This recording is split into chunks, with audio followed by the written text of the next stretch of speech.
Hey everybody, it's Bust with Battles with Bust number 50. Nice little milestone episode. We hit 10% of the number of expedition videos we did, right? We got 500 of those expedition videos out there. Now we're switching over to Constructed up to number 50. And it's been fun. It's been a good time. And for this exciting milestone video, we're going to be playing Viego Nasus. And so I'll try my best to call him Viego. I'm going to slip up and call him Vigio all over the place, but you longtime viewers know what's up with Vigio and how tough it is to pronounce the name right. But I'll try my best to stick to Viego. And so these are the style of decks that have really been rising in popularity since the release of the 3.6 patch. We've been seeing a lot of Viego only. We've been seeing a lot of Viego Nasus. Viego Kindred is running around.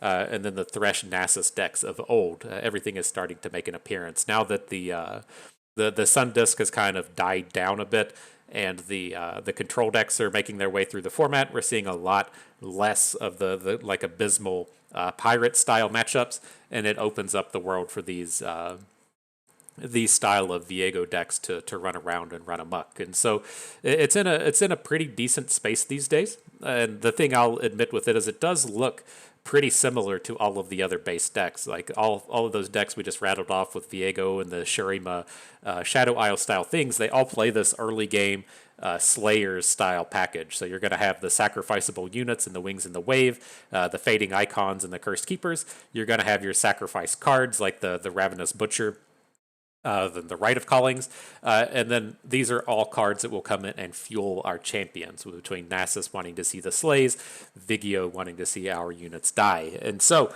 every deck, they all play this, but what it kind of like turns out, what ends up happening is Thresh Kindred Thresh Nasus is way down on like the control deck end of the spectrum. They're trying to just really hang out until Nasus gets up to 20 and gets the atrocity kill.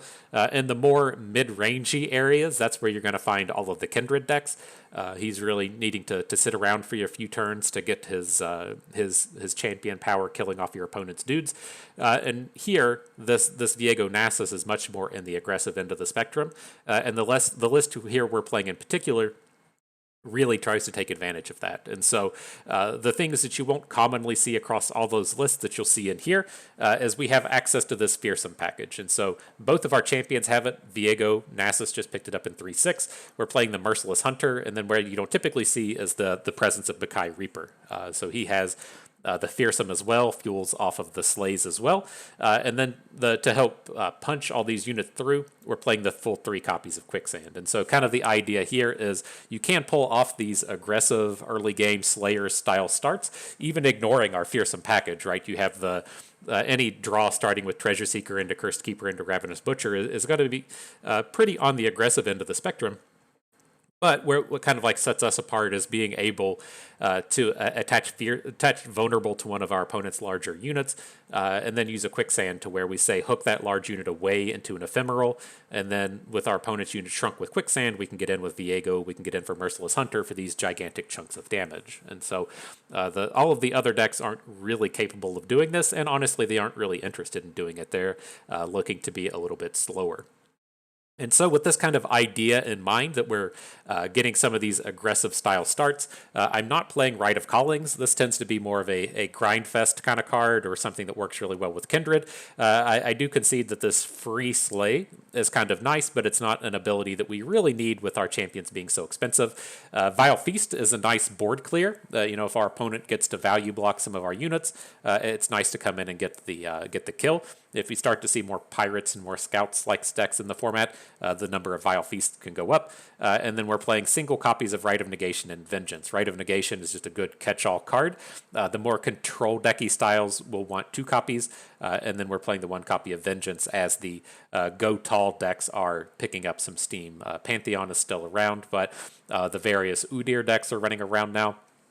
And now the rise of these Viego decks gives us a place and a home for the singular copy of Vengeance. And so that is that. This is what we'll be taking into battle today for our big milestone video. I know the price has been paid, the pay-to-win price that is. I did go and look. Everything in the deck is premium except for the Wings and the Wave. And so I checked out the skins. I just can't bring myself to pick up the World Breaker skins. They look they too down, I like to be a happy and positive person, and They all just look kind of sad to me, and so I need the pool party skins. Give me some of like the pool party Nasus and pool party Viego.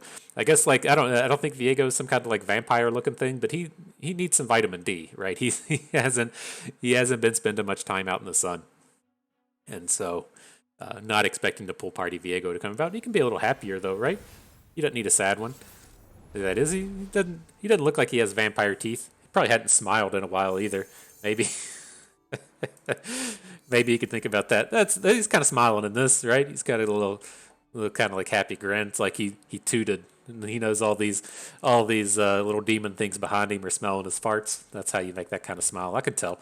But here with this, we want to be starting with treasure seekers. We want to start with Bakai Reapers, and then the sacrificable units. And so we'll mulligan to look for some of those. Didn't pick up any here, but that's okay. You don't always have to come out with these big, giant, aggressive starts. Would be nice against whatever Zed is doing, though. I will concede. I would like to have a go wide start against Zed.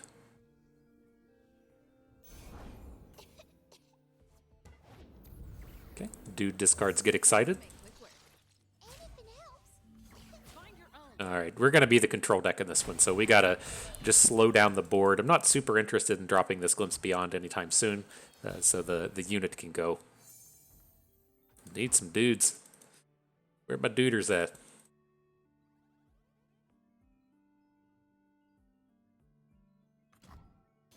Jinx, Zed, and Lulu. I mean, I would imagine that this is some kind of Flame Chompers deck. Not entirely sure what he has going on. I think he'll probably still attack into the Waking Sands, but I want to get the Waking Sands down as a blocker. If he decides not to attack into it, that's okay. We can the idea here is we just want to quicksand down Zed, and this is our only card that can come down now and actually get a kill on him.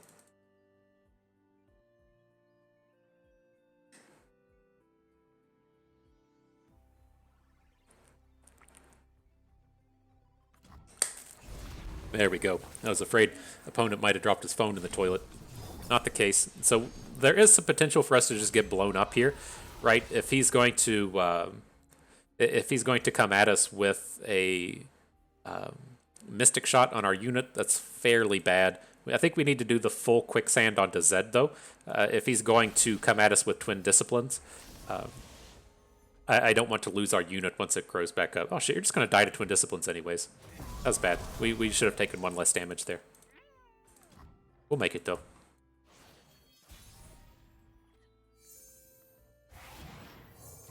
All the expensives turning up.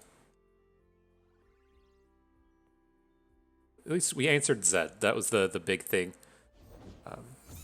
Shouldn't have to worry as much now, especially if we're able to get Viego down next turn. Doesn't really look like an open. It's not to say that he won't like discard Flame Chompers to something and then get to attack on us, but you can say we probably get the Viego down.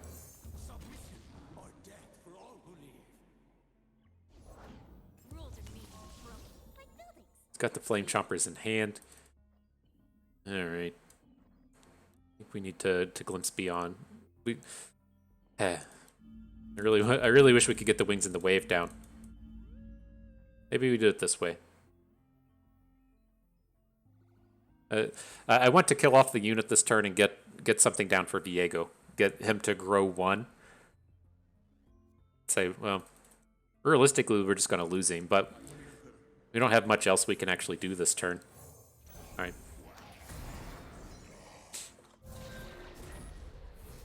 We at least have an additional blocker this way. Maybe this is the way to do it, because now we can block Jinx with the Encroaching Mist and then just glimpse beyond it away.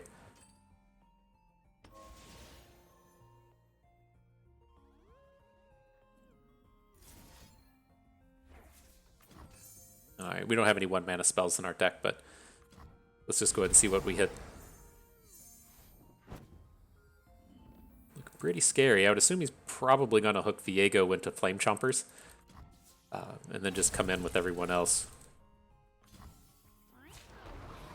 Take 10 and fall to 7. Pretty dangerous place to be.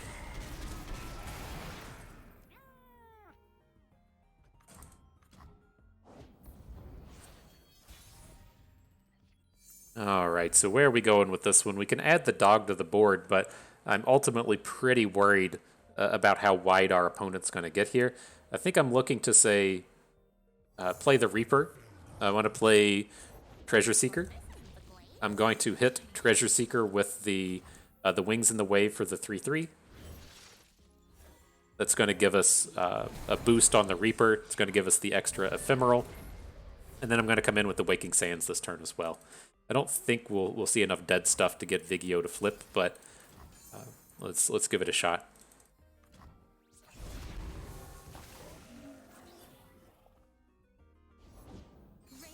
Claws of the Dragon. Where is that coming from? And we can come in like this. You act, but do not see. Give us maximum growth on our Bakai Reaper here. He gets too greedy on this. It does get us in a world where we could potentially just win with Atrocity. Atrocity's real good at just just being like, oops, I'll win. So we'll see. We'll see.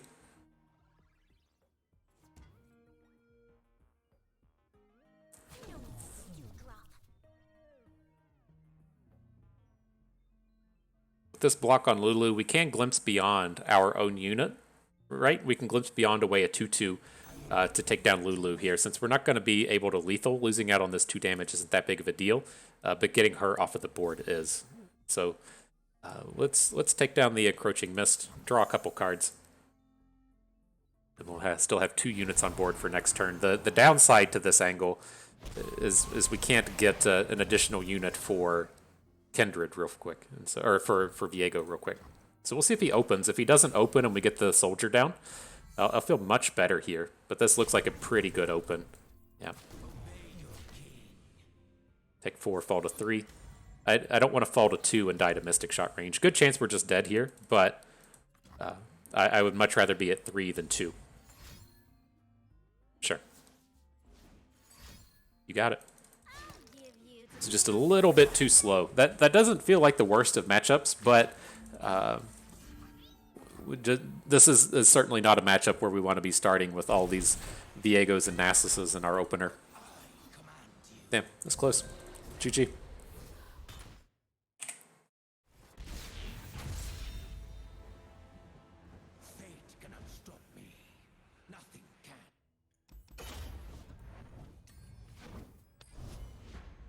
On to the next one.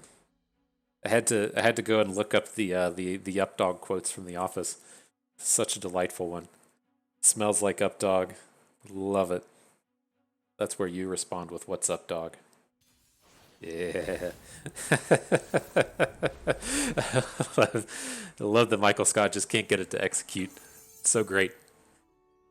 All right, let's hang on to this aggressive start here. We are against a deck to where the Vengeance will be good, right? Lux Jace is a deck to where Vengeance is going to play well, but we aren't trying to like sit around and control deck him. That's the kind of card it's to where we want it to be like the last thing we play, and it just doesn't really pull off with a start like that.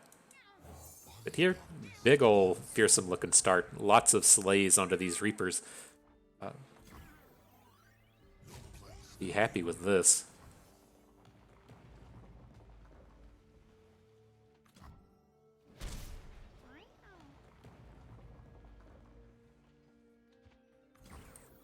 See how many Mystic Shots are going to come at us. I'd assume they're due. they're going to be here soon.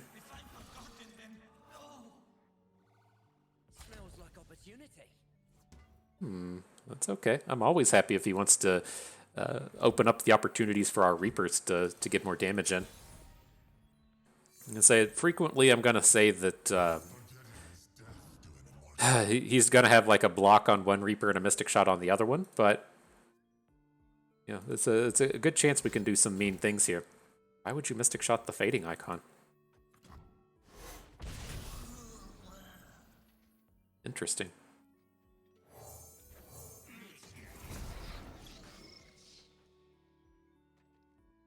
Doesn't believe in the Reapers.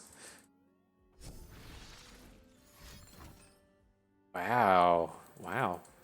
Okay.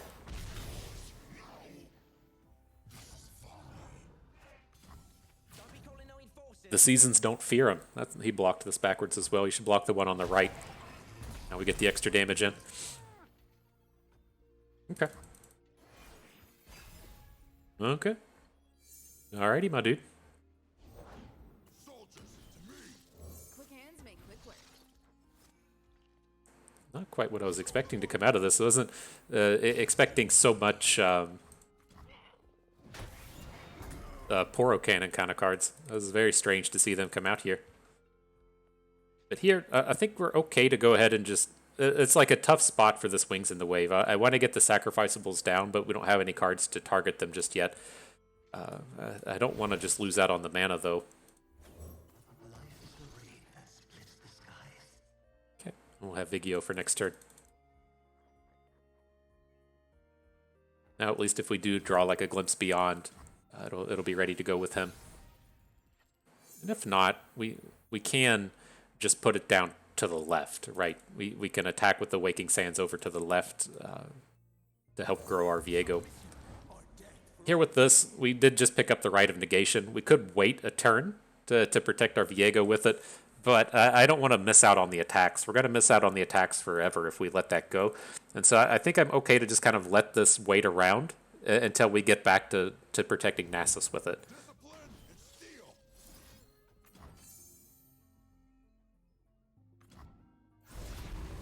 So now we have this guaranteed way to ensure that a unit dies. We can get this punch in, getting protected from Mystic Shots a little bit.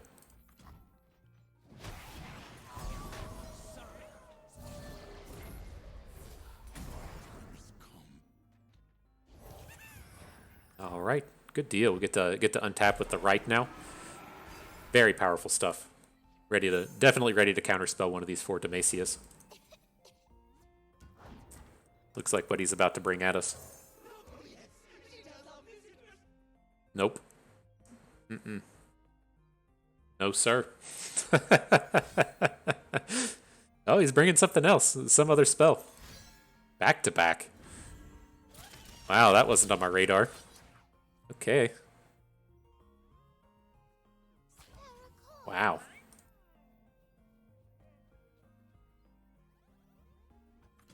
Maybe he knew. He knew we had the right.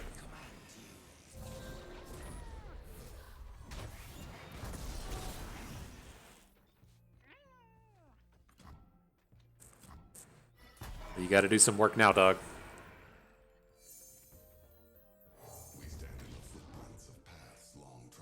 Currently can't even block it, which is pretty cool in my books. Love seeing that. Pharaoh's Fancier, okay. But this is what I kind of talk about in terms of having like the Merciless Hunters down, right? If he's going to just have like one big dude on board next turn, then we have the opportunities to get some hooks in with this. I mean, like we could technically get a flipped hit in next turn as well, or this turn as well if he does put a block in front of Cursed Keeper, but doesn't look like it's going to be a thing.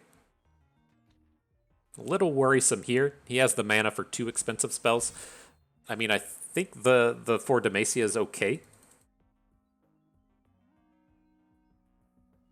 No, he'll be at 5 mana after this. Okay. That's an easy right. Sometimes those mathematics are hard for me to do. A little tough, a little challenging.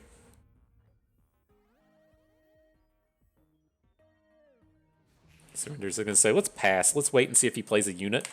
At the end of the day, if he played a large enough unit, then we could put the Fearsome on it and hook it with a Prey. And then we can use the Vengeance next turn in the middle of combat to get the Nasus flip if we actually need it. Cool. Good stuff. And man, I know you football lovers out there. The NFL draft just ended.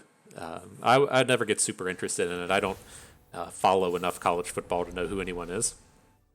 But the single Marshall player, I went to Marshall for college. The single Marshall player to get drafted was drafted by the Kansas City Chiefs. So tell me what you think of that. It's brilliant moves. Bringing him from West Virginia into the locals. It's good stuff. Best decision that team has ever made. They had some random Marshall quarterback a few years ago. He just got sent to the practice squad, and then I think he got signed by an XFL team, and then the XFL went under with COVID. I assume the worst came about his career. But so there's a couple of them running around. All right, back to the action on this one. Let's see what opponent does. We do kind of want to play around his slays, and so it's nice to hold on to this Glimpse Beyond, but no need to do so here.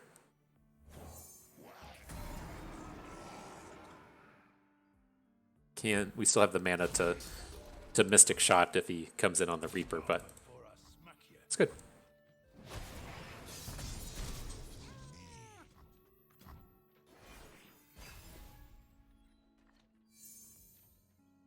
Merciless Hunter comes to the party.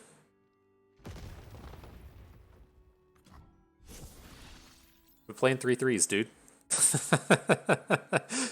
we're trying to get our Fearsomes in.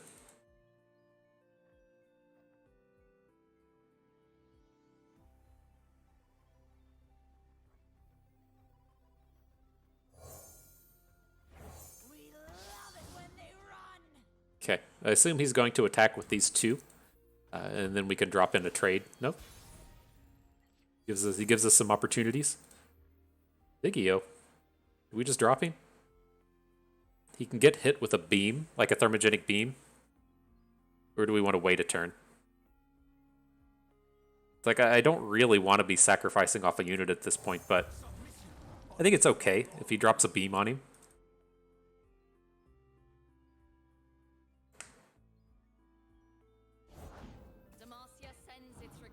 He does not.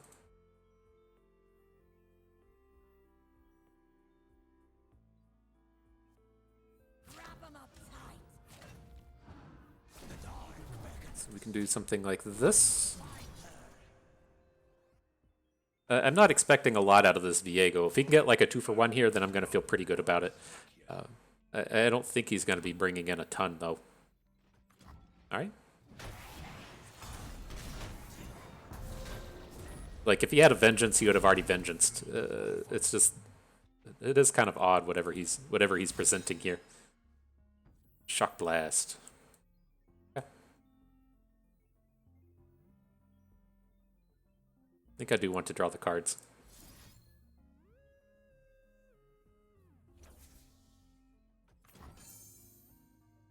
We don't have any other counterspell-esque uses for that. All right, getting close to this dog-based lethal.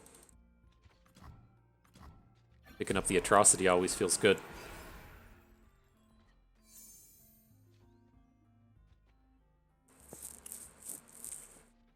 The dog-based lethals. See what happens. It's probably going to be like a few turns down the road before we drop Nasus. I don't want him on the board until we can drop this Atrocity. And so ideally what will happen is it'll be our opponent's turn. And then they'll, kind of like tap down low. They'll tap below 6 mana. And then we can drop the dog. And then on the next turn, throw him if we need him.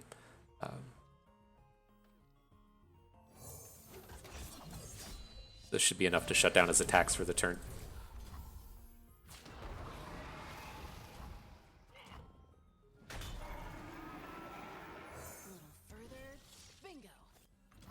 All right.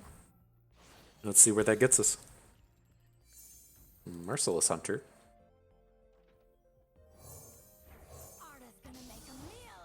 Let's get him Varg. So about a good potential to take this Jace down. I don't think this is successful frequently, but we have some potential here.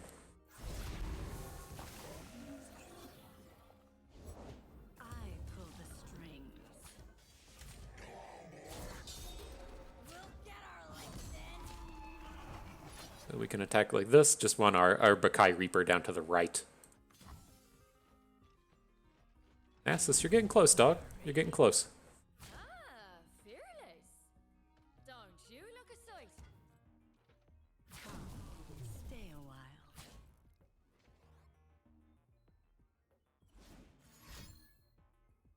fully expect a removal spell onto our Sandstone Charger. Oh, dancing partner. Still getting a pretty healthy chunk in. I think we're coming in for 7 at the moment. We'll have the Vile Feast onto Elise if he keeps up those dangerous blocks. Come, stay a while. And he's only got 2 cards in hand after this, so it feels kind of nice. Some of them are kind of awkward, like if he has a... oh, interesting. If he has a... What's that dude's name? Albert Ferros? Whatever that thing's called. That would be slightly awkward. Just immediately let him get that big dude and another Jace on board. But makes me feel pretty decent in terms of closing this game out with Nasus.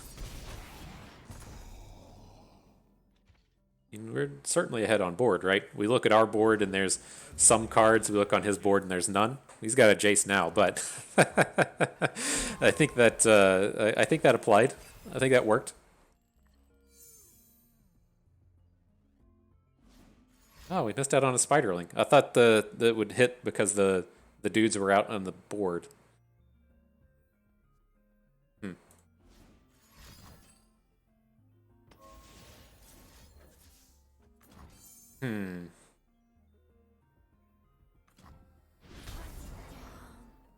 So close to not having vengeance mana.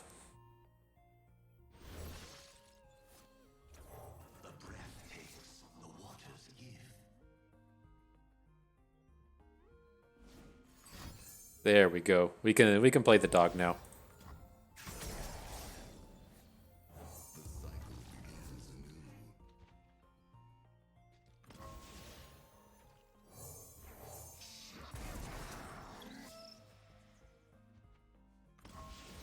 All right.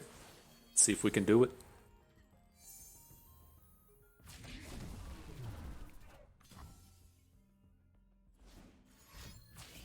So this is what I'm expecting, right? He's going to have the Vengeance here, but we can now Atrocity, hopefully through the Vengeance.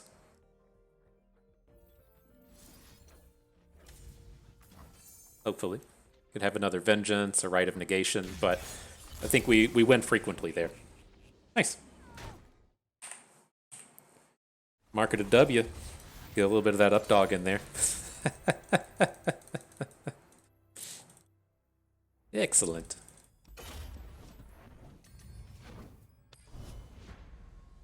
I was also wanting to give you all some good life advice for this episode 50.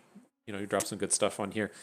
The thing I was gonna use was it's coming up on barbecue season, you know, grilling season, outdoor season, if you will, whatever you like to do when you sit outside and eat hot dogs and stuff. Now, there's a few very important things that you have to learn. Now, number one, if you all are boozers, you have to bring your own booze. You know, it's a requirement. Now, the things from that, it does extend out a little bit. If this is one of these events where there's just like, you know, kegs and you're just going to get shit-faced and stuff, that doesn't apply. That's a different set of rules. But the more general kind of thing is you get a 6-pack of good beer, and then you drink your 2 or 3, and then you leave the rest. You don't take it home. You're not that dude that says, I'm bringing these back. You leave it for the host. That's thing number one. Now, thing number 2 you're allowed to do is you are allowed to bring shitty beer, but you have to have good liquor in your car. And then what you're allowed to do is you pull the host aside and you say, hey, man, you want to run out to the car real quick? I got the good stuff in the car. And then they're going to say, yes, I would appreciate that. And so that's the other angle you're allowed to do. But you can take that liquor home with you. But you can't just take shitty beer. That's party foul. Foul, not allowed, can't do it. Wow. That was just like a natural Pale Cascade. Just straight up played it. Huh. Okay. So remember that. Good beer, bring it, leave some. Or shitty beer, good liquor in the car, invite the host. Remember that. Don't say bust, never touch you anything. But alright, let's get this butcher down. I feel like we're going to be able to make attacks here, and he's just not going to have good blocks with the Aphelios. If he moves his Aphelios down to the Bakai Reaper, then we can glimpse beyond away the Treasure Seeker, but that also implies that he's not blocking anything with the Sketcher. And so if he puts the Sketcher here, he doesn't want to block the Reaper with the Aphelios. It's all around just pretty in general dangerous for him. He doesn't want to lose this powerful champion. Awkward ass draw for us though with this triple glimpse beyond. We have to find some kind of magic to do here.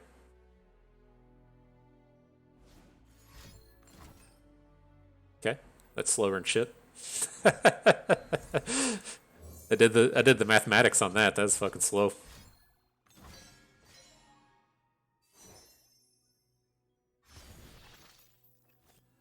Three damage in hand, sure. Let's go ahead and eat our dude. Don't think we'll pick up any units we can just throw in front of Aphelios, but might as well try, right? Okay, okay. We're getting on board. Sucks that he hit a 3-attack unit here. This is what's going to be the real game breaker with what's happening. If he hit a 2-power unit and we had this huge-ass Fearsome attack next turn, I feel pretty good about it, but this dum-dum on the board makes me a little scared. Oh my god, that brought his mana back as well. Oh, that is that is like just the actual perfect hit, right? I was thinking we are going to be okay with this open because he couldn't play his moon weapon, and then we could open and everything's big enough, and he probably has to block with the Aphelios. But maybe he didn't realize that he hit mana. Maybe. Oof. Oof. We gotta do it while the getting's good.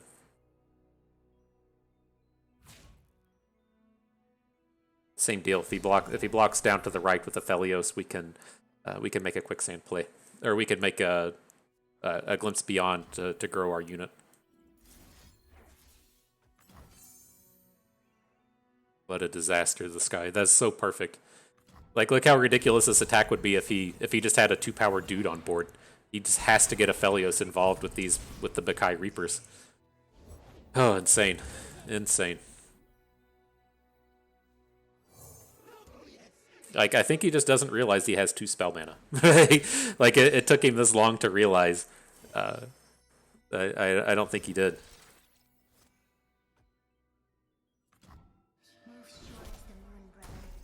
Alright. Picks up the lifesteal. Probably can't do anything about it. We have the quicksand that we can take the lifesteal away, but if he puts it on Aphelios, then we can't do anything about that. What a disaster. I guess if that's how you're going to lose them, that's how you lose them.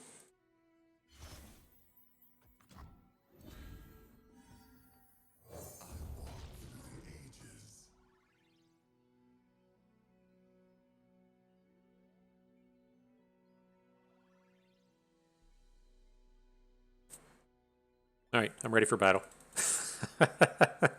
I feel like he has to pass here. This doesn't feel like a good attack. I mean, he is. What the fuck's this come from? Broadwings? All right, I guess he does get to attack. He picked up double stun in hand.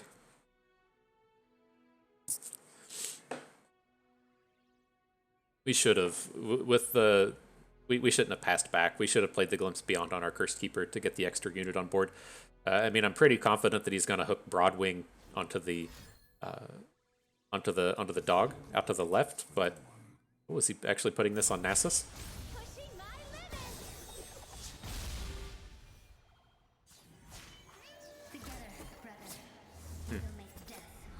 Interesting.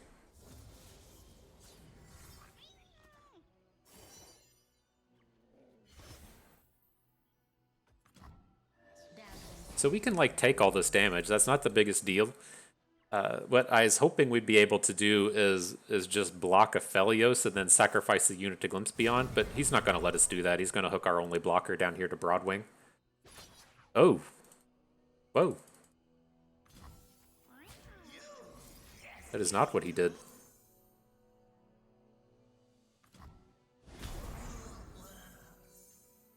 Okay. Well, we're close to getting the big dog attack in. He's gonna final spark away our escaped abomination, which is annoying, but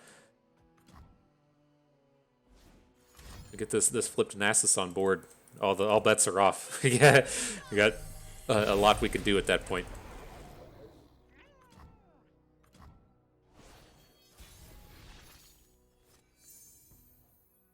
7 mana. We need to get a slay before Nasus attacks. Just we have to have his strike get the flip. I mean, I'm leaning towards just playing the fading icon, getting the prey token, and then right of calling the prey token. Then we'll either hit Viego, which is strong, or we'll hit a. What the fuck is this? That kills our dog, doesn't it? All right. We're pretty fucked this game. We can see what we pick up here. I mean, we have a champion coming, but we're in a pretty bad spot. Yeah. Okay. But I mean that is what it is. You know, if you're gonna take a hit like that again, if he'd hit like literally any unit that wasn't the Nightfall thing, like where he had just put the 3 attack unit on the board, still, I don't think he even fucking realized it. I don't think the guy realized that he got 2 spell mana out of that and could have played the Crescendum out of his hand and then just A-star Reapers, right? But you can imagine that game if he just hit, like, number 1, if he just hit a normal 3 attack unit, he would have just been like super, super far behind in terms of pulling all that stuff off. And then the miracle situation for us is if he hits a 2 attack unit, then he immediately has to block our Reapers with his Aphelios, and then he's just out of the game. And so, you know, the RNG is why we play the game, right? The games are interesting and fun because RNG exists. Just hitting the monster absolute high roll is a bit of a bummer for us, but kind of is what it is. But it does remind me. I don't know like what he was talking about, but I've been watching the Lakers show on HBO. John C. Reilly, and it's been fucking fantastic. Like I haven't seen a lot of his more serious work. I would call this like kind of on the edge of serious. Like it's more along the lines of it feels kind of like Tom Hanksy to me as to where it's kind of a serious role, but he still does a lot of the comedic things. But he absolutely crushes it in the show. I love John C. Reilly in it. It's such a departure from the likes of Talladega Nights, which I've been quoting nonstop over the weekend. By the way, bought some shake and bake, so I've been talking a lot of Talladega Nights. But John C. Reilly's fantastic. But one of the things in like the openers of the episode is him talking about luck, and he just had a real shit run of luck. But the thing with luck is it goes both ways, and you'll get what's coming to you eventually. you give it enough time, and luck will swing back your way. And that was just the door being on way over on the other end for us. So I don't have too big of worries about that previous game. Things will improve as time goes on. Let's see what we can do here. Got a nice double Reaper start. Got a little bit of protection with a quicksand. Might get to do some cool stuff here.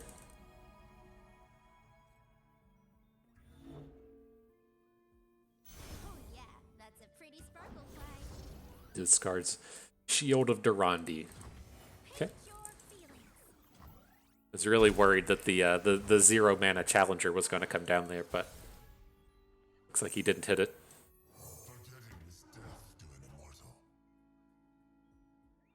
Right, we'll get both Reapers going.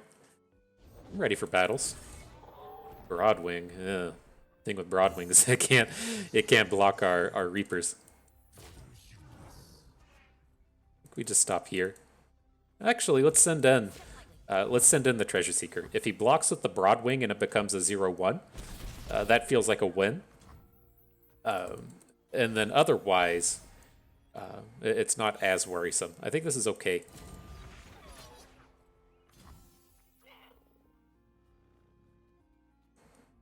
I don't want this to be where we quicksand, but it might be it. Is the Reaper that important to save here? I mean, probably. We don't have any other plays going on, and then next turn we can Cursed Keeper Glimpse Beyond.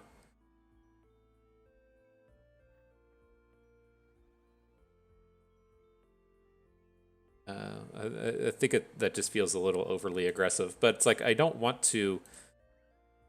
I don't want to Glimpse Beyond with not something that isn't Cursed Keeper, right? If the Cursed Keeper is not really doing anything if we aren't getting these bonus stats out of it.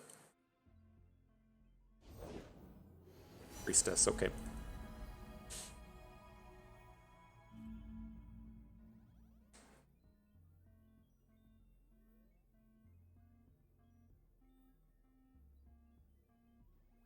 The big decisions are being made. He says, "I want Sunburst," and then it doesn't show up. He said, "Fuck." What up, Viego? No, this will be a little bit better of a quicksand. He's gonna drop something in front of our escaped abomination. I think we should get a better win this turn.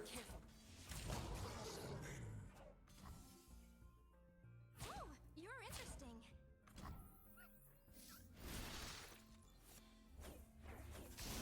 Okay, I don't feel like this is too greedy. We can definitely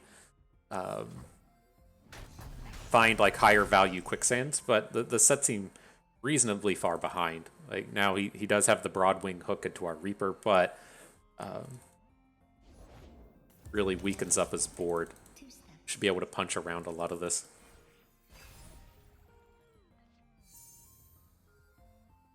Now, I would like to see if he spends some mana before we just drop Viego.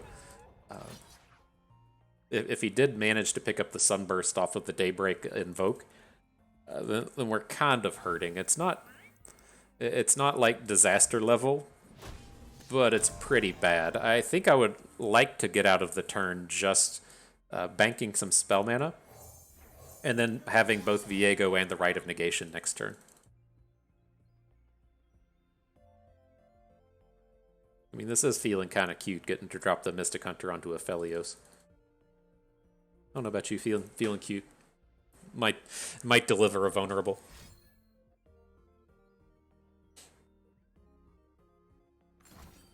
Meteor Shower. Okay, it would have been safe.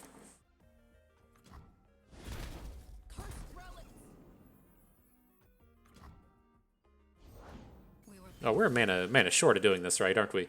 I didn't add that up good. It's okay.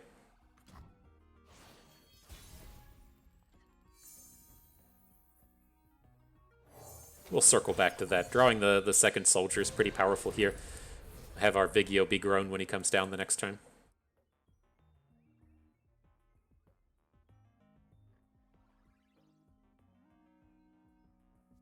Somebody needs to fix this bug. I don't know if you can see it, but when the encroaching mists come down, they don't have the ephemeral token thing, and then once you highlight them, like the image fixes and it comes back.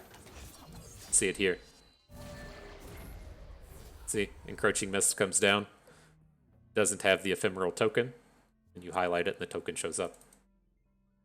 Get on it, Riot. Fix it. So let's see what he does. Like, if he plays a Lux, that's okay. It should be fairly tough for him to protect his Aphelios this turn, unless he just has a the Nightfall thing. Okay. These are coming in. This is happening. Then everyone else has to stay home. Is that how we want to do it? I think we have to do it like this. It's just like punching in 4 damage isn't enough.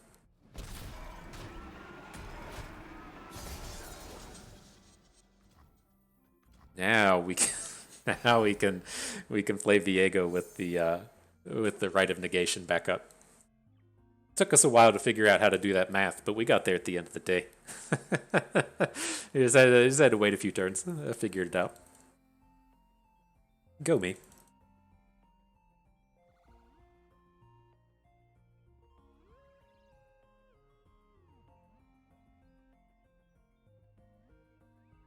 Alright, here comes the big decision. I can feel it. This is the big one. Star shaping. Interesting. To flip the Lux.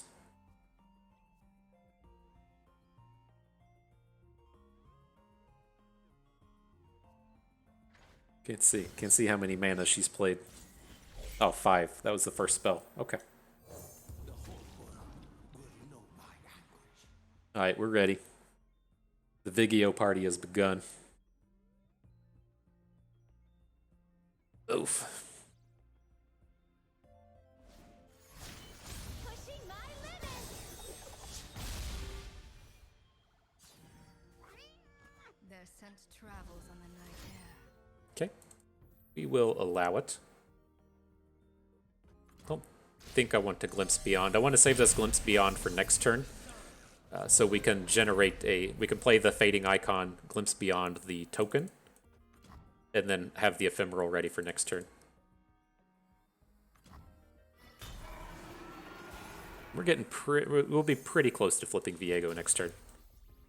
Really interesting with the Despair. Nice little Lux killer, should we need to. Curious what he does. If he plays like an expensive spell here, then we can say Rite of Negation, then Despair. But that's not an expensive one, but I'm not really happy about this.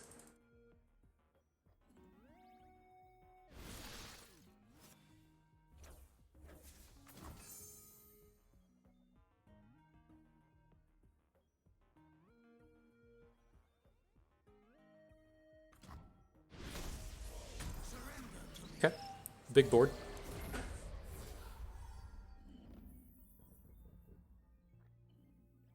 Did we just come in now? Yeah, this is such a good attack. Like, if he doesn't block Lux, then he's taking 9 from Viego. Okay. Then if he does block one of our 4 attackers with Lux, then we can just jump it somewhere else. But I think he really incentivized to block Viego here. We will resist.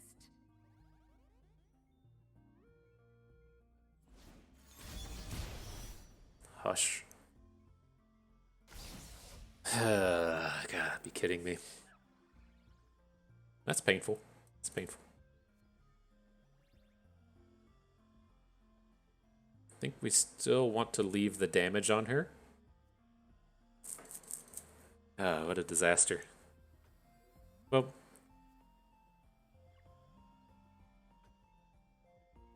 Okay.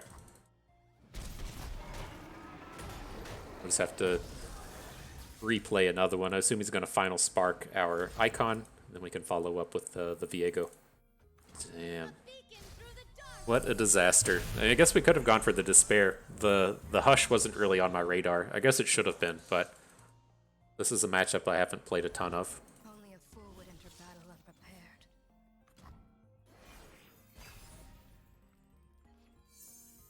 But moving on. I think we're still like reasonably safe. He does have like a million cards in hand, and he does have access to a really expensive Celestial, right? He played the gain for Invoke 7+ thing. But I don't think we're out of it just yet.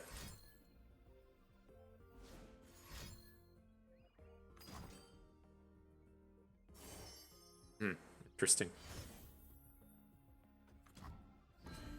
You're just trying to generate a spell? Honestly, I don't get how I don't get that. Is he trying to generate a Final Spark?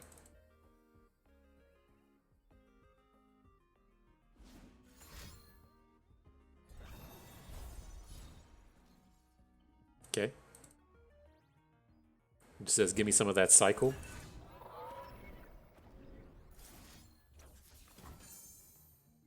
Is he trying to just boom us this turn?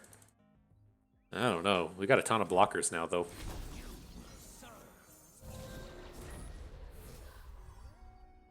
I don't know, dude.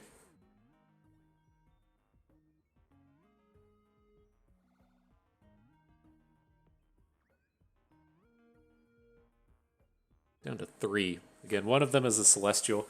I'm curious as what that Celestial would be. He's probably not going to pick one that beholds, right? He's probably not going to pick a supernova or the +2/+2 to everything, or the the AoE.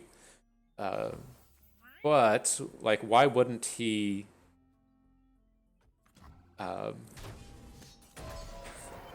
Why wouldn't he just Quick hands make quick work. like play that thing here, right? If he picked up the destroyer, or if he picked up the elusive one, or if he picked up the immortal, right? Whatever that one's called.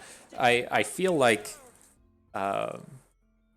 he probably picked up the scourge. That's the big expensive. That's the big expensive one.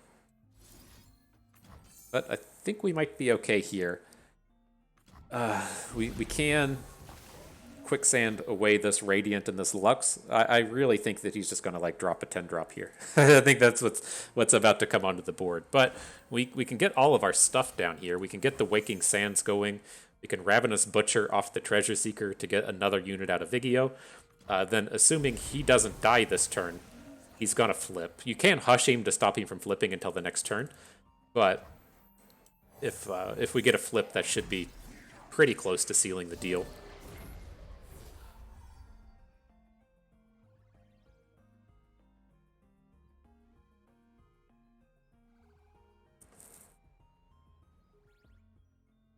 We may just not attack with him here. Oh god, this has to be the Scourge, right?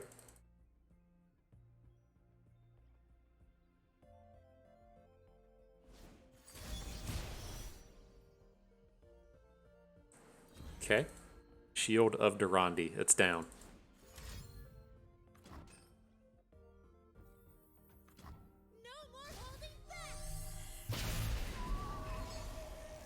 Alright. Well, let's go for it. This might be overly greedy. Like, if his play is the Scourge, then we're losing out on our ability to block the Overwhelm next turn. So, I mean, he only has one other card in hand. If he has the second Hush, seems like he might have another Hush. That would be really annoying and awkward. I mean, I'm just kind of in the space now. It's like, do we ever lose the game like next turn, right? Like, what if we just say, okay, well, I'm going to attack with my ephemerals, and then just like let the next turn happen, let our Viego flip, and then just be in a decent spot from there. I think we probably could have safely gone for it, and I'm still pretty confident, unless he played a Celestial and I just fucking missed it. I'm pretty sure that that's what was in his hand, was the Scourge. But then it was odd that he didn't play it there, and so I don't know. That was odd to me, but nonetheless, GG, my dude. Mark it a win up to 3. All right, on to the next one. So yeah, that next delightful life advice I have for everyone: you have to be able to make some kind of food dish, right? You're going to your summer cookout. You need to have a dessert type thing. I got Rice Krispie treats on lockdown, but I put sprinkles in it. And then the other thing is you need to have some kind of appetizer-y thing. And my big recommendation, I go deviled eggs. Make them so good. I get all of the devices to help fill them up and everything. God, it's so choice. And then also my new one is like a caprese salad kind of skewery thing, to where you just get like a toothpick. You put mozzarella and tomatoes and basil on it. Very easy, very choice. But you got to have something, right? You don't want to show up and then they just have a bunch of shitty foods that you don't want to eat.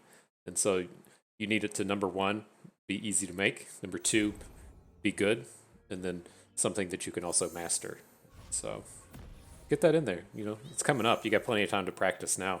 The way I ended up learning how to cook stuff was you do a Google search, right?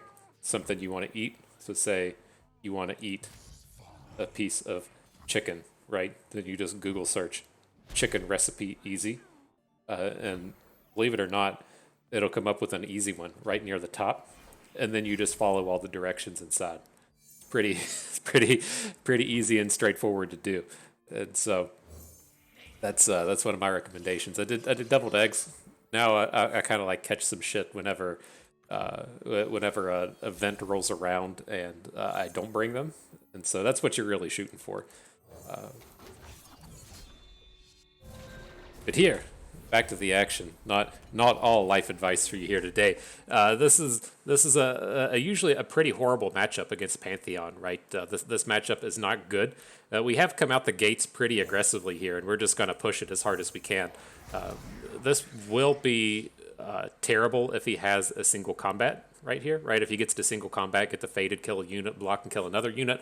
But this is like our last chance to really like bust in. And so if he's got like a Pale Cascade or a combat trick, then sure, you know, we get to chunk in for like 11 damage and maybe we can punch through. If he's got a single combat, then we're really just hosed. Okay, that's good. That's good. So let's put all of our units in. The Bakai Reaper to the right. See where that gets us. Yep. Get him for 10.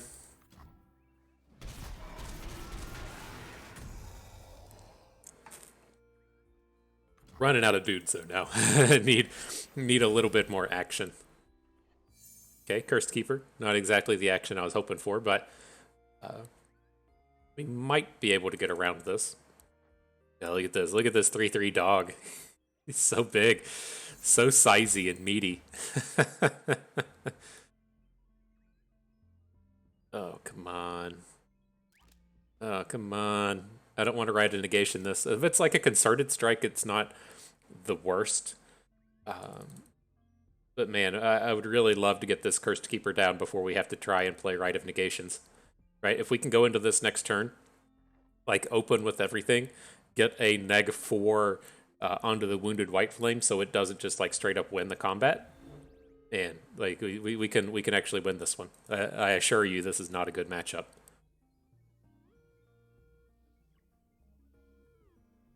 This is a lot of what you would run into with the Zenith Blade. Absolutely. This is what you would run into with Scouts, right? I've been dropping some hints that Scouts just aren't that great in the current meta, and they're not. There's just too many decks like this Nasus deck, but you'll run into these spaces to where oh, that sucks. You run in. Oh, maybe he'll just attack and not hook.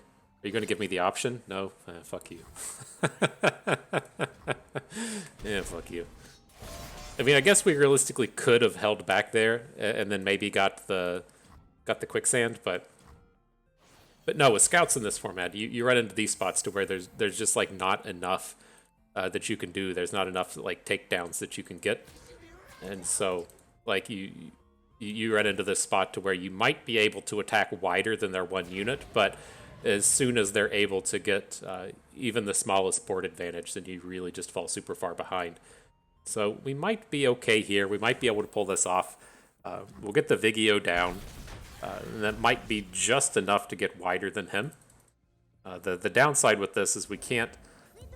Ooh, he's just going big on the one. The downside is this, like, we can get the Viego down, but we're going to struggle with getting the dog down.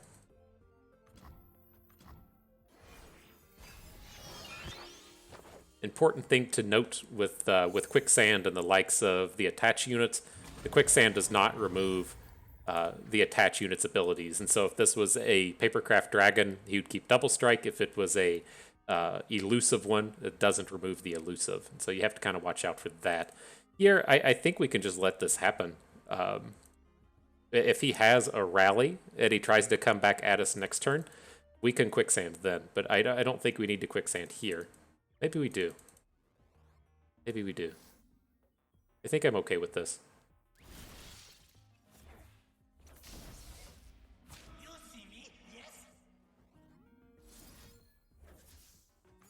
It is pretty scary if he gets to like attack twice. I think this is okay. Might have been a mistake to not just to do it this way, to where the Cursed Keeper is still in little dude form. But we'll see. This would have been a real struggle if he had a rally here. Now we're kind of okay. Cataclysm into Viego. Well, that's a bummer. All right. All right.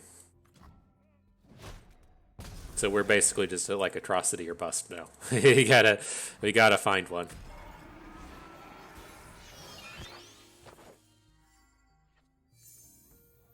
Merciless Hunter doesn't quite do it. Maybe punch in for one. Well, maybe this will work. Here's the thing, if he doesn't have a unit here, we can hook the White Flame over to the Cursed Keeper. Well, he can still block with Pantheon.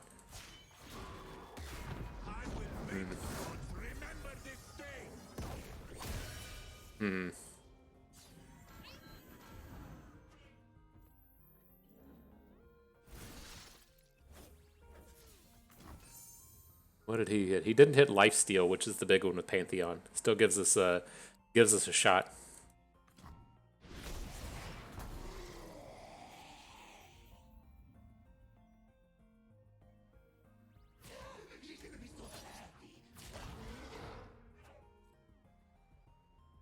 Yeah, gonna be one damage short. I don't think we missed out on any damages this game. Yeah. Okay. Into Sharp Sight, sure. So we can still technically win if we draw an Atrocity. Right? We can get there. We got the dudes on board. And, you know, as far as his units are concerned, we might be able to quicksand out of this and get ourselves an additional attack. Ooh, Vengeance.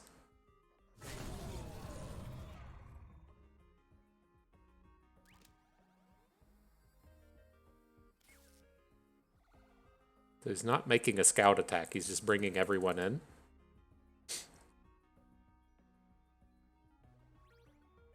So my idea with this, I'm going to put a blocker in front of the Wounded White Flame and then Vengeance the White Flame. Just take the Pantheon hit, right? That's Regenerate, that's not Lifesteal. So we should keep both of our units, and then maybe we can get wider than him next turn. Maybe. Maybe we can get a Fearsome Dog attack in next turn or something. Like, we got a couple of angles of attack that may not result in us losing. Oh shit, he gets Spell Shield. So we have to quicksand now.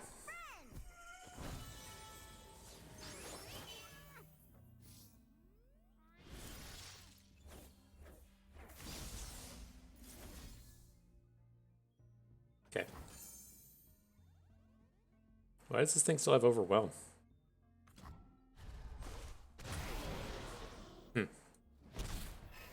Anywho, you got a chance.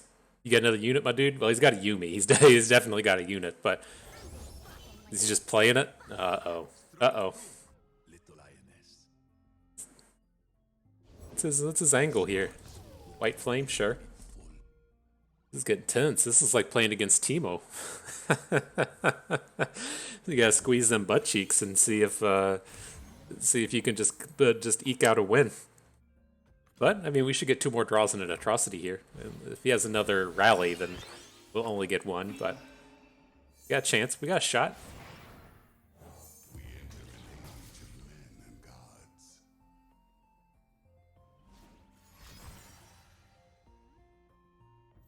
Okay. You done been stunned, dog. Alright, here it comes. Are we gonna hit it? Are we gonna hit it? Fuck. Alright. Alright. That's a tough one. That is definitely a not good matchup. It's tough with Runeterra.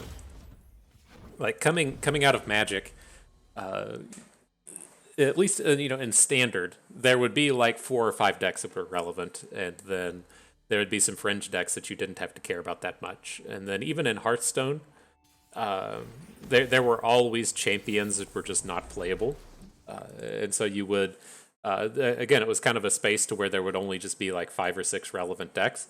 But it's so strange to me being in Runeterra to where the most popular deck would be like the Sundisk deck at like 6 or 7 or 8%, whatever it's running at now. And so there's just like such a wide variety of decks that you can't like really meta against Pantheon because you don't play against it enough, or you can't meta against a specific deck because they just aren't as relevant. So it's very strange. Or you could at least kind of like group things together, and that seems kind of tough to do here as well, to where it's like, oh well, that this aggro deck and that aggro deck are very similar. We can kind of run the same things against them, but there's like a lot of overlap with like the Elise Decimate decks, and then Quick hands make quick work. just like the kind of burn-based Noxus decks that all play very similar cards. But it's strange that it's not how things work out here. But all right, here, I'm willing to make these trades. It kind of sucks to get 2-for-1 to this early on, but we at least get to boost our Reaper a little bit.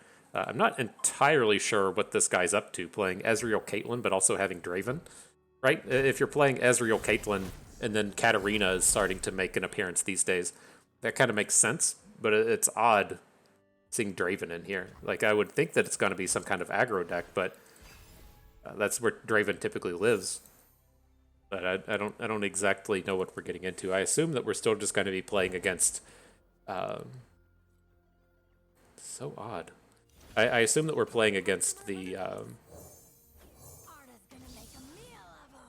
control deck. I mean, he's out here playing 1 spell mana Station Archivists, and so I'm not entirely sure. It seems like he's just trying to stem the bleeding. Lost out on a Mystic Shot from his Archivist. Okay. Alright, dude. Oh, wrong one. No, I want to get the width. And then we'll blow one up with a Ravenous Butcher, and then maybe we'll get a good Merciless Hunter this turn.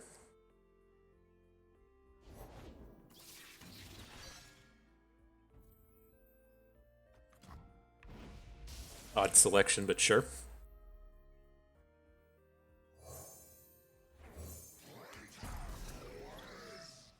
Maybe he does have the Mystic Shot already, just lined up for the Reaper. Gotta find a gift for Renekton, right, Arda? Beam, sure. All right. Well, it's kind of a wash. This game's probably out of reach at this point, but we'll still stick to it. Let's just go ahead and get our Butcher into combat. We'll keep the Merciless Hunters back. We can still hook the Arachnoid Sentry with like the Vile Feast. We may find a Quicksand. I don't want to give up on our Fearsomes just yet. This trade's not very good.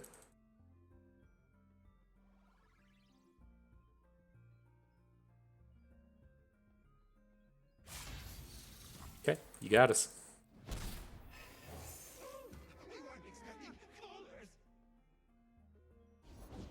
We made it. Yay. But our stuff didn't. You get a glimpse beyond. All right, well, I could go for some card draw. We don't have any. We don't have any.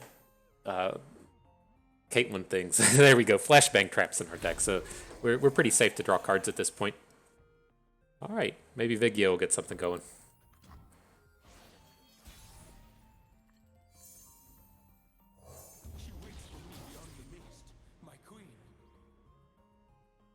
See, this is kind of what I was talking about in the deck review portion, where if, say, he doesn't add another unit to the board, we can't still just hook this Arachnoid Sentry away from our Fearsomes and then chunk in for what would be 14.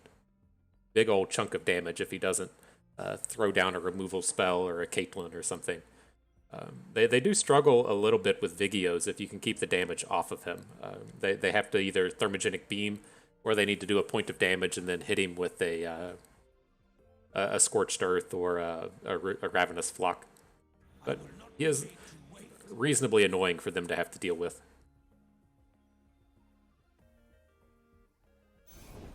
I'm gonna say if he gets like overly clever here, we can Vile Feast our first wave to put a point of health onto Vigeo. Didn't turn out to be a place where we needed to, but is an option.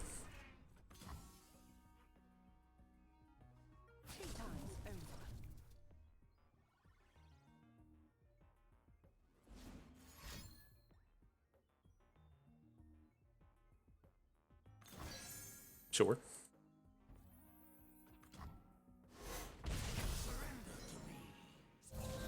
Getting some damages in. I don't suspect this Viego is going to make it, but we might be able to get something going with the next one. We do have one in hand.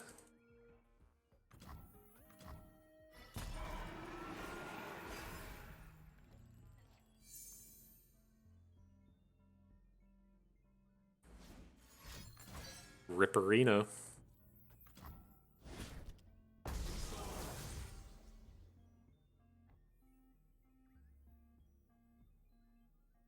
I think we can go ahead and drop him.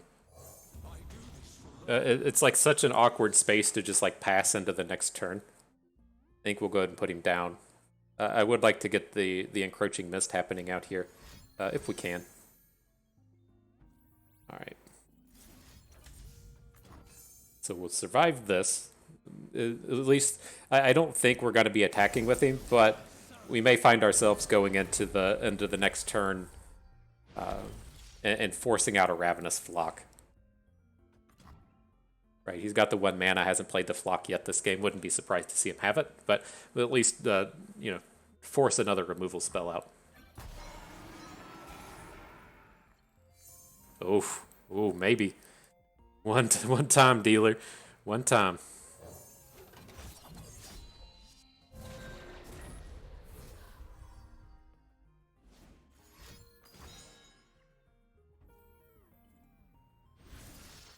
Alright, let's kill an ally.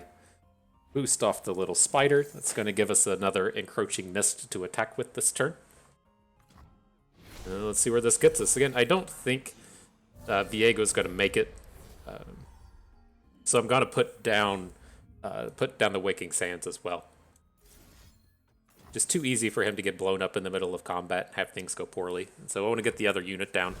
So at least this way, like, he does have the Voltician block onto him. I want to see how this shapes up. Maybe we're okay. So if we hit with everything, our smallest ones are 8-11 damage, taking him to 2. How many power of units are going to die this turn? 8. 8 plus 5, 13. That's a little bit short.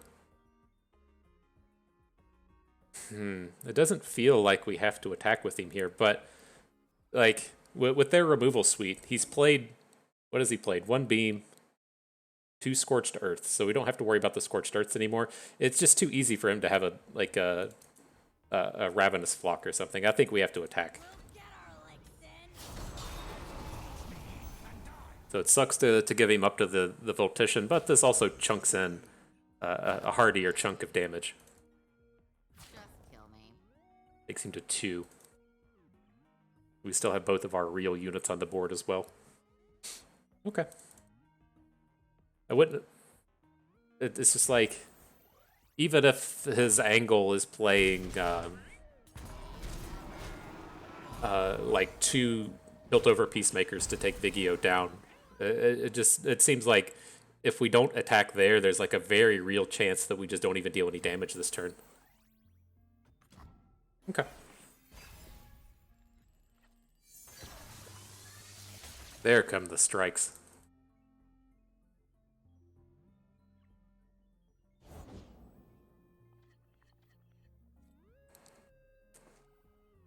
Oh boy, 5 spells on top? That's kind of interesting in that he doesn't have any units on the way, right? If the top 5 of your deck are all spells. Now, there's a very real chance that we're just losing a unit here, but you know, it's a thing. If he doesn't have the dudes to put down, maybe he has a handful of Ravenous Flocks and can't answer our team. Oh, that's bad. That's bad.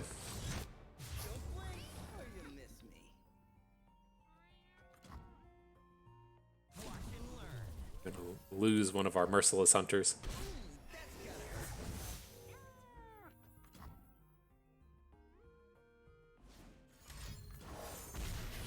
Sure. I think it's slipped out of our grasp, this one. The Archivist created the Mystic Shot. Okay. Wonder what their hand looks like at this point, if it's just like a Captain Farron or what's hanging out in there. Sounds pretty scary. Okay. Well, we got this atrocity in our deck. You could draw that. Maybe we do go ahead and make a quicksand attack here and take the Archivist down.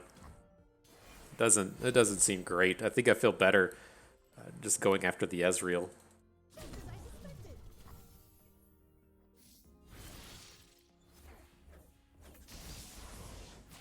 Right, that's more promising. And I don't think she's gonna... I don't think the soldier's probably long for the world here. She's gonna get popped with the flock or something, but give us a shot. I mean, this is our chance. He gets no Mystic shots this turn. We get the dude off of the board.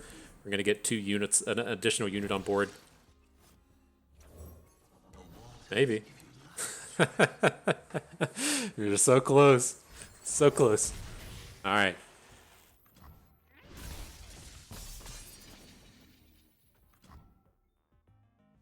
We'll hang on to the Butcher. If we draw a Viego this turn, I want to get the extra mist.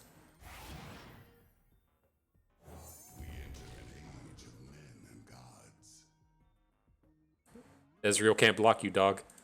Uh-oh. Did we do it? Did we do it? He had all those spells on his deck. No! Man, he's already played his Scorched Earth as well. He's played 2 of them. Is he really going to have all 3?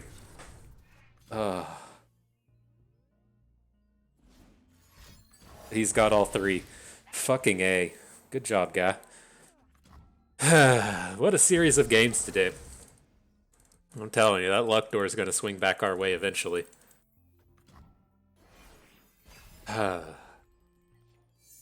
So close. Alright, well here's another angle. We got another option.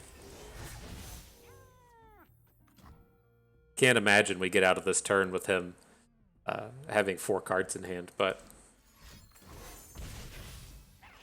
Come on, though. I mean, between the Sky Shadow guy and this guy having all 3 Scorched Earths, that's pretty brutal. That's pretty brutal today. Like, I'm not trying to like tout this deck as the next big thing. This is definitely like a mid-tier kind of deck, but man, this has been a brutal series as far as our luck has run. All right, the no champion thing is this a War Mother's Call deck? I'm not exactly sure what we're up against here, but let's just hang on to our early game aggression. We got 6 power of units ready to attack on the second turn. Some of these, you will see that this deck tends to have like a really high win rate against the War Mother's Call decks or the Tryndamere Feel the Rush kind of decks, but that a lot of that rides on your ability to have Rite of Negations, right? You typically have a lot of time to just sit around and draw Rite of Negation if they aren't playing their card until like turn 8. But we're only playing 1 copy here. We're a little bit weaker in those terms. Okay, so I don't want to just run the Chimeveran Soldier into a Blighted Ravine, but it's not the end of the world if he has it. It'll still be here next turn. I could definitely see passing here. Avalanche is the same deal. Avalanche is actually a little bit better since he doesn't get to gain any health. Okay. Biofeast, sure.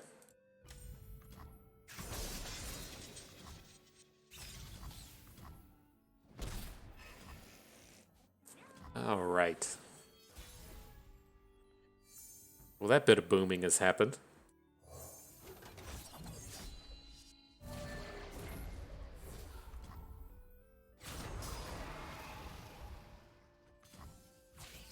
Get in for 2. All right.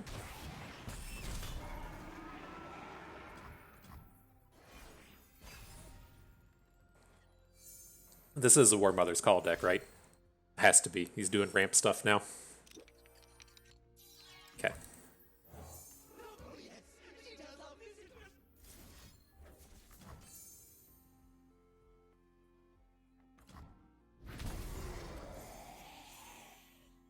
And Viego. Alright. There's the Rite of Negation. Huge. Right on time, my friend.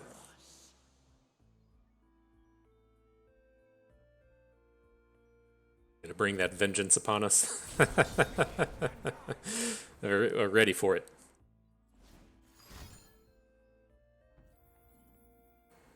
I mean, it's tempting to just let it happen and then go for the dog next turn. So this would take him to 6. I think this is okay.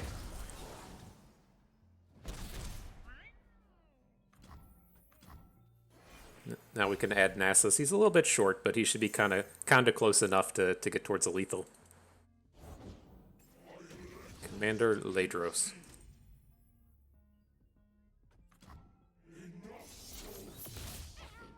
Okay.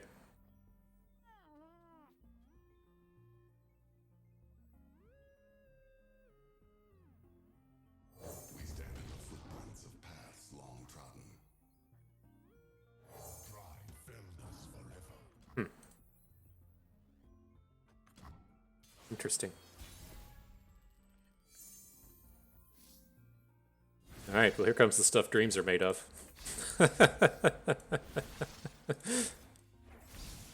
This deck's gonna be playing. It's gonna be playing like Harsh Winds, isn't it? Is that what's gonna take us down here? Harsh Winds is a problem. Oh, he goes left. He ignores our Fearsomes.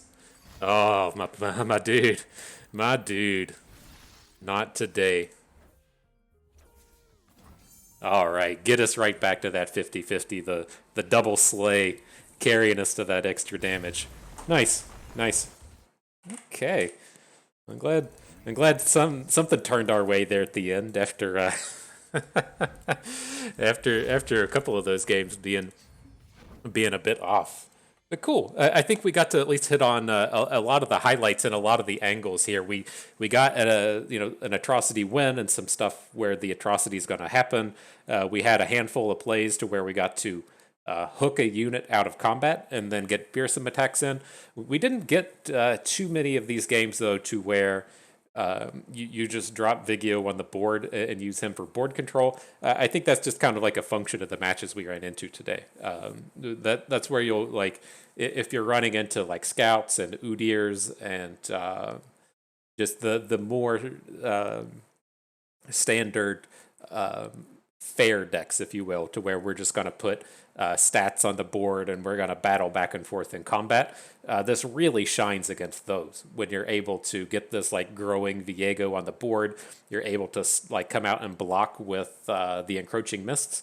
You'll run into a lot more interactive elements like that. This didn't really happen for us today.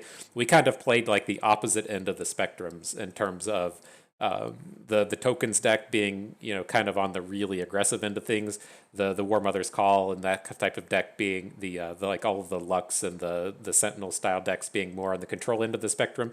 We never really landed on any of that mid-range piece of the puzzle, which is where this really shines, at least in terms of Viego being able to take over a board and just completely crush somebody. Like did we even have any games where he got close to flipping? I don't think we did. But that's where this deck will really shine, as being able to deal with that kind of thing. Now, what you'll end up seeing out of these other decks, though, like tomorrow, I'm gonna bring the Viego Kindred list. Is are we playing multiple copies of Rite of Negation? Are we playing things like Invasive Hydrovine? Do we need ways to get like quick slays, so like getting them in combat, having ways to do it outside of Glimpse Beyond? That stuff will turn up a little bit more as we get into those other versions of this deck. But I think we hit a lot of the highlights of what to expect with this one, and a lot of the angles and lines of play that you'll see between getting just the really quick, bursty, wide openers, the fearsome openers, and then some of these kind of grind fests. And that's where you'll find a lot of the variety in these decks is as you like look to play a longer game. You're going to take out a lot of these aggressive elements like the Bakai Reapers, and then you're going to be adding in more of these control-y kind of elements. That's where you'll start to add in your Hydra Vines and your Spirit Leeches and your Rite of Negations, just your cards that are tuned a little bit more towards a late game, right? With this deck and this lineup and this list here, we're not playing 2 Rite of Negations in the same game, right? That just, if that has happened, then the game has just gone on way too long, and we're just trying to draw out to atrocity. But with these other kind of slower lists, we'll see that creep up and be relevant, and so. Pretty interesting and pretty fun. I dig it. I think this is a good and a fun deck. In terms of, just running it in the ladder, it's fine.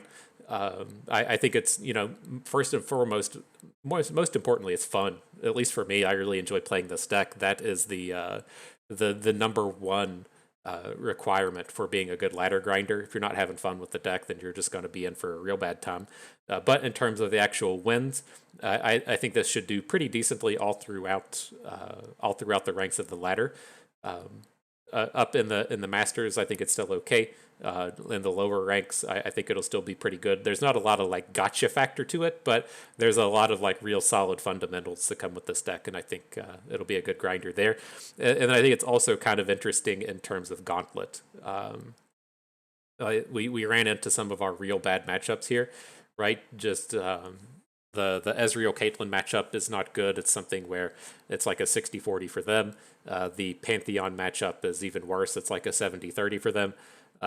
But if we're in the space to where we can kind of like ban those out, then this becomes like a real contender. This is just a true annihilator of mid-range lists, but it suffers at the bottom end of the spectrum. It's really bad against pirates, and then it suffers not so much against control decks, but just the way that the makeup of the Ezreal deck is.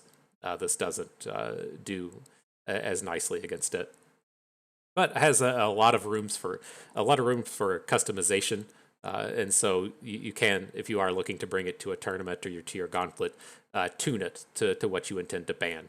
And so pretty fun, pretty cool. I really dig it. I hope you all dug it too. And so that's going to do it for us today. Hope everyone enjoyed the video. You maybe learned how to smell the Updog a little bit better. Maybe learned a thing or two along the way and had a good time watching. This is Bust, and we thank you for being here.